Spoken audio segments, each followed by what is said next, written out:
On se retrouve pour un nouveau contenu, toujours issu de notre formation gratuite pour devenir digital nomade. Dans la précédente vidéo, je t'ai expliqué les différentes solutions qui étaient possibles quand on décide de voyager à plein temps. Donc, quelles solutions il faut mettre en pratique pour son logement. Ici, dans cette vidéo, on va voir ensemble qu'est-ce qu'on fait de ces meubles, qu'est-ce qu'on fait de ses affaires personnelles quand on décide de voyager sur une longue durée pour devenir digital nomade, que tu sois seul, en couple ou en famille. C'est parti.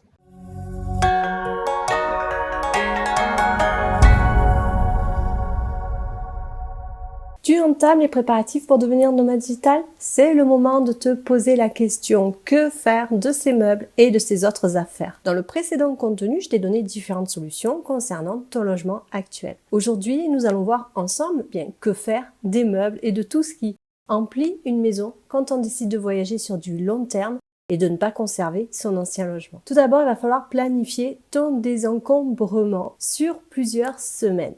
Parce que plus il y a de personnes dans ton foyer, plus le tri va te demander du temps et de l'énergie. Beaucoup d'énergie. C'est dingue tout ce que l'on peut entasser comme affaires au cours d'une vie. Pour faire les choses bien, il va falloir liquider en premier les meubles et les appareils électroménagers dont tu peux déjà te passer au quotidien. Alors, l'idéal, c'est qu'il ne reste qu'un matelas pour dormir la dernière semaine avant ton départ. Il va falloir faire le tri dans tes affaires. Alors, pour être passé par là, je peux te dire que décider de ce que l'on garde ou pas n'est pas si facile, d'autant plus lorsque tu as des enfants. Mais nous sommes bien d'accord, ton objectif, il est de vider ta maison pour te libérer de tout ce matériel qui ne va pas te servir dans ta nouvelle vie. Donc, tu dois bien peser le pour et le contre avant de décider de conserver un bibelot qui finira sûrement avec plus de poussière et qui va encombrer inutilement de l'espace. Donc il va falloir commencer par récupérer des cartons ou de grands bacs en plastique et sur chaque contenant tu vas écrire à garder, à donner, à vendre, à jeter. Au moment de trier tes affaires, tu pourras les placer dans les contenants correspondants. Selon l'objet ou bien le vêtement, tu auras peut-être du mal à t'en séparer. Parfois, il faut quelques jours de réflexion pour se décider sur ce que l'on va en faire. Donc, pose-toi la question de son utilité dans ton quotidien actuel et futur. Pose-toi les bonnes questions. À quand remonte la dernière fois où j'ai utilisé cet objet ou porté ce vêtement? Est-ce que j'ai vraiment besoin de celui-ci? Pour les vêtements, il y a plusieurs moyens de savoir ce que l'on peut garder ou pas. Alors, tout d'abord, il y en a sûrement qui sont trop petits, qui sont abîmés, qui sont trop vieux, qui ne te plaisent plus. Donc, on va utiliser l'astuce du cintre. Tu vas placer tous tes vêtements sur des cintres avec le crochet dans le même sens. Lorsque tu as porté ce vêtement et que tu le ranges à nouveau dans ton armoire, cette fois-ci, place le crochet du cintre dans le sens inverse.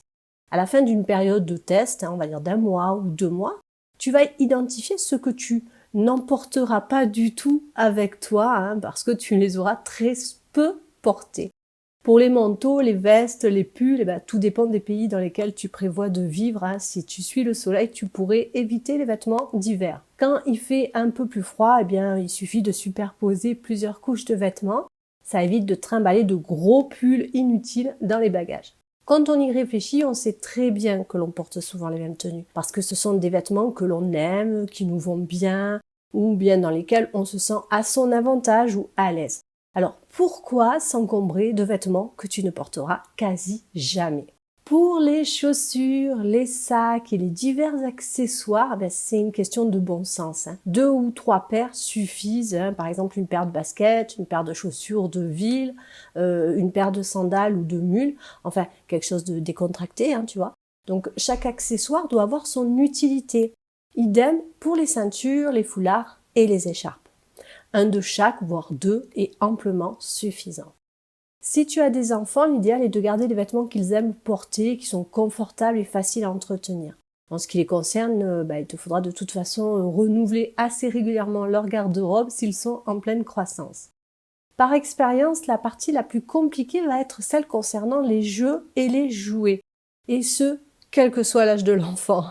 S'il est en bas âge, tu vas privilégier ceux avec lesquels il joue le plus souvent. Pour un plus grand, il va falloir l'accompagner avec patience et compréhension au moment de sélectionner les jeux et les jouets dont il va devoir se séparer. Explique bien pourquoi il n'est pas possible de tout emporter. Pour compenser un peu la limitation de jeu, pense à ceux qui sont en format voyage, ils sont faciles à transporter et ils sont peu encombrants.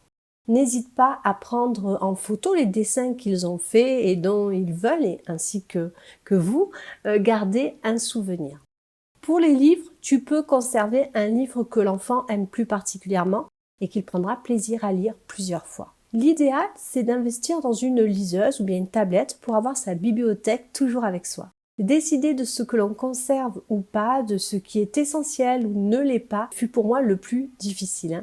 Quand on est en couple, une famille, on accumule tellement d'affaires sentimentales que se résigner à s'en séparer n'est pas évident. Mais quand on a passé ce cap-là, le reste vient une simple formalité. Et puis, comme nous allons le voir ensemble à présent, tu ne te sépares pas forcément de toutes tes affaires. Alors, que faire de ces affaires avant de partir pour une vie nomade à durée indéterminée? La première option, c'est d'entreposer ces affaires dans un garde-meuble ou chez des proches. Alors, fin 2012, lorsque nous nous sommes posé cette question au moment de préparer notre départ, la première option a été de louer un garde-meuble et ainsi de conserver le minimum pour se réinstaller. Et oui, nous avions cette petite crainte que tout ne se passe pas comme prévu et que l'on revienne au bout de 3 mois ou 6 mois. Mais les frais d'un garde-meuble sur plusieurs mois allaient alourdir notre budget mensuel. Et au fond, qu'avions-nous comme meubles ou électroménagers qui ne pouvaient se racheter si nous devions revenir et de nouveau être sédentaires? Il ne nous restait qu'à meubler au fur et à mesure sans nous encombrer cette fois-ci du superflu. Donc l'éventualité du garde-meuble, en fait, elle a été repoussée. Mais peut-être que toi, tu as des meubles que tu souhaites conserver parce que ils appartenaient à ta famille et qu'ils ont une forte valeur sentimentale. Il y a peut-être des objets qui ont une grande valeur pour toi et dont tu ne veux pas te séparer. Si tu ne prévois cette vie nomade que sur une période limitée, tu souhaites certainement conserver certains de tes équipements. Alors compare bien les tarifs proposés par les sociétés de garde-meubles, puis pose-toi ces questions-là. En fonction de la superficie du box dont j'ai besoin pour stocker les meubles, cela en vaut-il la peine? Est-ce que les frais mensuels ne sont pas trop élevés? Ne puis-je pas me débarrasser de ceux qui sont les moins importants pour réduire l'espace loué? Pour tout ou partie de ces affaires, ne puis-je pas demander à de la famille ou bien des amis s'ils peuvent en garder chez eux, dans un garage, dans une cave? La seconde option, c'est de vendre ou de donner ces affaires à des particuliers. C'est la meilleure solution pour faire du vide dans sa maison et remplir sa tirelire en même temps. Alors je vais te donner 8 astuces que j'ai trouvées et pour une grande majorité d'entre elles, mises à profit. La première, c'est de vendre ses affaires sur Le Bon Coin. C'est le site internet de référence, surtout pour tout ce qui est encombrant. Pour vendre tes affaires via Le Bon Coin, il va te falloir de l'organisation. Dès que tu postes une annonce pour une cuisinière, un ordinateur ou un clic-clac, attends-toi à recevoir rapidement des propositions. Surtout si ton prix est alléchant. Alors, mon conseil, c'est pense à mettre ton téléphone en mode ne pas déranger pour préserver un peu de tranquillité et éviter les appels nocturnes ou trop matinaux. Sinon, tu seras vite dépassé par les appels téléphoniques, même à 22h. Mettre des annonces sur ce site fut le meilleur moyen pour nous de vendre rapidement nos affaires. Alors, une autre astuce, indique dans l'annonce que tu vends d'autres meubles et incite les personnes à consulter les autres propositions en faisant une recherche avec ton pseudo. Pour nous, avec certains articles, un seul appel a suffi. Les transats, fauteuils, tables de jardin, robots de piscine ou bien le Karcher, ça part très facilement, surtout lors des beaux jours. Idem pour les ordinateurs ou tout ce qui est matériel informatique. Alors, fais une liste des objets et meubles que tu as à vendre et fixe-toi un prix de base pour chaque objet. Pour trouver le juste prix, tu peux comparer tes objets avec les autres annonces et mets en avant bien sûr les points positifs de ton produit. Prends plusieurs photos pour bien montrer l'état de l'objet. Fais en sorte que ton annonce soit bien écrite, aérée et claire. Indique que tu acceptes uniquement la remise en main propre avec un paiement en espèces, jamais de chèque ou de virement et que tu ne fais pas d'envoi postal. Excepté pour les objets encombrants, tu n'es pas obligé non plus de recevoir les gens chez toi. Pour de petits objets, tu peux donner rendez-vous dans un lieu public, devant le portail de ta résidence, en bas de ton immeuble, sur le parking en face de chez toi. Tu pourras brader tes affaires dans les derniers jours si tu rencontres des difficultés pour les vendre. Tu risques d'avoir beaucoup d'appels de gens qui sont intéressés mais qui ne peuvent pas se déplacer de suite. Donc ils vont te demander de leur garder le meuble ou l'objet jusqu'au soir, le lendemain ou le week-end prochain. Alors n'accepte pas par téléphone de réserver et de garder un objet, un meuble pour une personne en particulier, au-delà d'une journée maximum. Si la personne te fait faux bon, tu risques de ne plus avoir d'autres acheteurs sous la main parce que c'est rageant en plus d'attendre toute la matinée, un micro-ondes sous le bras, une personne qui ne vient jamais et ne s'excuse même pas, ou de sortir un clic-clac sur la terrasse parce que quelqu'un doit venir le chercher le lendemain matin à 7 heures et qu'elle te laisse un message pour te dire qu'elle ne viendra pas moins d'une heure avant le rendez-vous. Oui, c'est du vécu. Donc ton leitmotiv, c'est premier arrivé, premier servi. Je t'assure, dès que tu poses des limites et que tu t'y tiens, c'est beaucoup plus simple de vendre tes affaires sans y perdre ta santé mentale. Certaines de tes affaires vont très bien se vendre dans les premières heures ou bien le premier jour de la mise en ligne de ton annonce. D'autres vont te demander plus de ténacité. Alors, sur certains articles, la concurrence, elle peut être rude et tu auras droit à du marchandage, parfois un petit peu abusif. Alors, en fait, considère cela comme un travail à plein temps parce que vers les derniers jours, le téléphone, il va être greffé à ton oreille, tu vas avoir un carnet de notes sous la main et tu auras vraiment l'impression d'être un trader. Donc, reste sympathique et souriant. Ces personnes, même les plus casse-pieds, elles vont te permettre d'accéder à ton nouveau style de vie, devenir digital nomade. Tu dois leur en être reconnaissant. Deuxième proposition, c'est de vendre ses affaires sur Facebook. Sur cette plateforme, tu as 3 solutions pour vendre tes affaires. La première, c'est de créer un événement Facebook. Alors, tu vas faire une annonce à tes contacts que tu te sépares de certains objets, en indiquant un jour et un horaire précis. Tu peux le faire sur un week-end en indiquant les horaires. Tu vas mettre en avant les pièces les plus attractives. Par exemple une certaine collection de figurines ou une télévision dernier cri bradée à un super prix. Tu donneras ton adresse par texto à tes amis s'ils sont intéressés par cet événement. Deuxième proposition, c'est de créer un album photo qui présente les objets à vendre puis le partager avec tes amis. Eux-mêmes le partageront avec leurs amis. Si tu vends des objets de collection, de marque ou vraiment très attractifs, ton album photo ainsi partagé peut vite devenir viral. Pense aux groupes en lien aussi avec ta ville et qui autorisent ce type de partage. Ensuite, tu as Facebook Marketplace. Alors voici une autre solution pour vendre les affaires que tu ne veux pas conserver. Si tu n'as jamais utilisé cette fonctionnalité, voici comment faire. Alors quand tu te trouves sur ton fil d'actualité, dans le menu de gauche, il y a une petite icône avec le mot Marketplace. Tu vas cliquer sur cette icône. Il apparaît une nouvelle page comme celle-ci, ce que tu vois à l'écran. Tu vas cliquer sur plus, ajouter un article. Tu vas choisir la catégorie article à vendre et une nouvelle fenêtre avec des champs à remplir apparaît.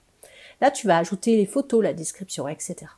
Il ne te reste plus qu'à publier ton annonce. Une autre option, c'est de vendre ses affaires sur le site Rakuten, c'était Price Minister avant. Donc ce site, il existe depuis 2000, nous l'avons utilisé régulièrement jusqu'en 2017. Donc il faut créer une annonce avec des photos de qualité qui montrent bien le produit, puis inclure un bon descriptif. Alors j'ai toujours vendu assez facilement tout ce qui est livres, jeux vidéo, appareils photo, téléphone, quelques petits objets de technologie.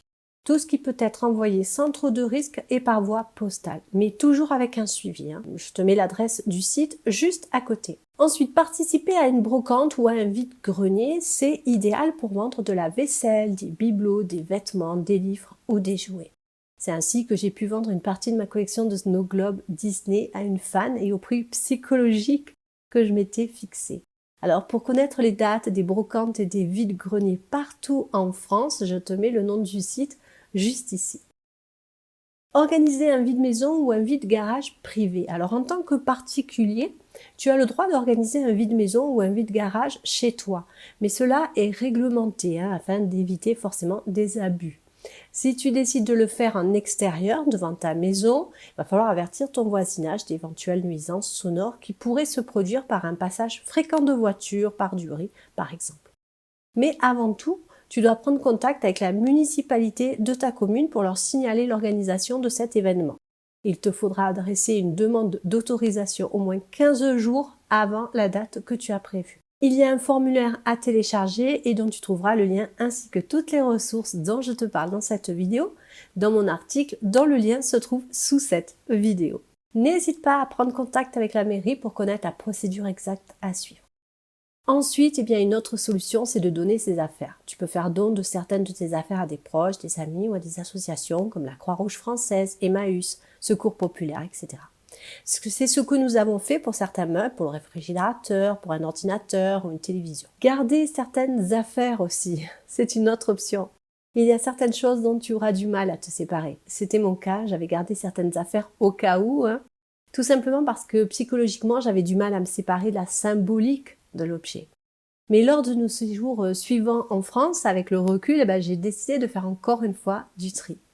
C'est ainsi que finalement, j'ai donné ma robe de mariée, j'ai revendu ce qui restait de ma collection de Snow Globe. La guitare de Logan et ses affaires de baseball ont connu le même sort après un petit test de quelques mois de vie nomade en voiture. La dernière solution, c'est de jeter des affaires. Alors certains objets ou matériels nous semblent vraiment inutilisables, mais il y a des personnes qui ont un talent pour donner une seconde vie à un meuble ou un objet cassé ou abîmé. Mets ces affaires-là dans un sac ou un carton près d'un container et tu verras qu'elles n'y resteront pas bien longtemps.